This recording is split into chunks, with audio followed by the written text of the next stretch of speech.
Hi, I'm Joyce Landry, and I want to welcome you to Packing Tips and Tricks, things that I have learned from being a veteran traveler of over 30 years. The first thing that I want to point out is you need good equipment. Over the years, I bought cheap suitcases, I bought expensive suitcases, and by far, you can't go wrong by spending a lot on a suitcase as long as you're buying quality. This particular one is my favorite type. This can take you from 2 days to 10 days. It can take you on a cruise, to a resort, a business trip. It has two different sections. One section is for your dressy clothes on this side. And it's wonderful because it has a garment bag inside of it. So what I'm going to do is put all my dressy clothes here, and then they fold on top of each other. Because the one way that you can assure that you're not going to have any wrinkles, and this is a big deal for me because I don't like to take time to do any ironing when I get to where I get to, and besides, I may not have one. You don't ever fold a piece of clothing on top of itself. For instance, if you're folding a shirt, you don't fold it against itself. You put something in between, whether it's a plastic bag, something from the dry cleaning, or whether you're folding it onto another piece of clothing. And I will demonstrate that when I get to the other part of the suitcase. But this suitcase, again, has two sections. One for dressy clothes, garment bag, and the other for your more casual clothes or all of the rest of your accessories. So the first thing I would do is open up my garment bag, take the clothes that I'm planning on packing. I'm going to give you an idea of how much I'm packing here. I have a jacket, a skirt, I have 2 dresses, a shirt, and 2 tops. I have put them all on the kind of hangers that you would use for dry cleaning. And the reason I'm doing that is because they're thin, they're very thin wire. If you use a sort of a normal hanger that you have in your closet, it would make it too bulky.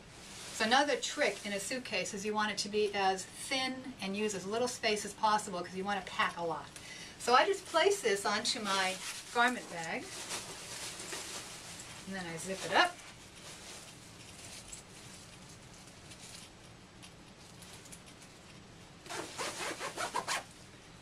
And here's the beautiful part. All you have to do is fold it once, fold it twice, and the entire piece goes into your luggage. Then they have little ties, and you can secure it in here, and then zip it up again. When you get to where you're going, and I don't care how tired you are, the first thing you want to do is unzip this part, take out the entire thing, shake it out, put it in your closet, and all the little wrinkles if there are any will just fall right out because you've packed it properly. Now this is the part that we want to pay attention to next. If you have a bag that has a rolling handle, which I recommend because you want to have as much of your luggage with you on the plane. You want to try to pack as little as possible that would have to go under the belly of the plane because you don't want it to not show up when you show up. So let's try to get everything in the bag that we can actually take on the plane with us. You already saw how many pieces I have in here for dressy wear. Now let's take the casual. On almost every bag that has this kind of a handle, there's a channel inside that actually takes care of where the handle goes.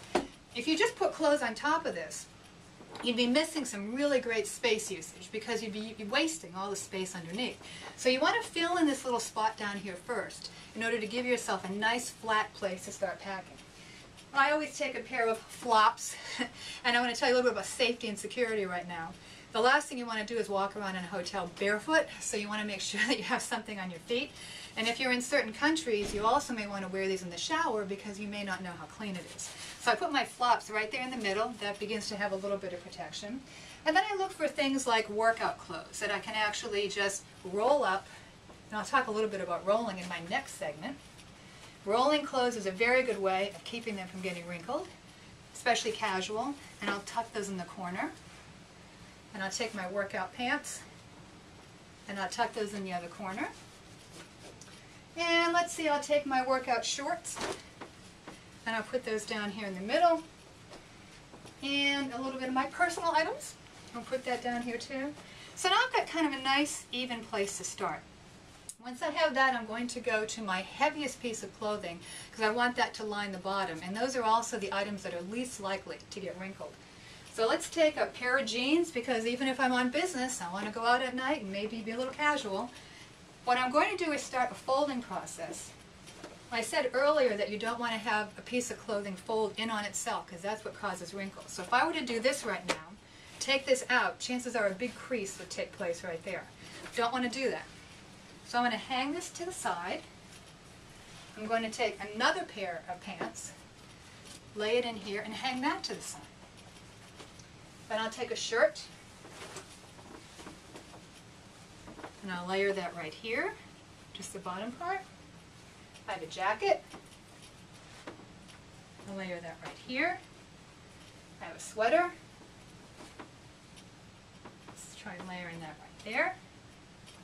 And a shirt. And we'll try layering right there. And then you just systematically lay one over the other, lay one over the other, lay this one that way, that one that way. Oh, did you notice? I actually laid this one on top of itself. We don't want to do that. I'm going to take a couple pairs of socks. There. That'll keep that from layering on itself. And then layer the last piece onto here. There's my layering. So as I take these out of my suitcase, you'll see that everything comes out really, really nice and not wrinkled at all. Now you've got pockets in here. Very interesting. I always like to travel with a pair of trainers, running shoes. These are amazingly light. Here's another investment you want to make. Do not pack these. This takes up too much of your suitcase. Why would you want to do that? Leave your other big, thick trainers at home and invest in a pair of very, very light. These are almost made with netting. You can almost see right through them. These are your travel sneakers. This is what you need to go running, to go working out. You can just put these in the corners. Work very nicely.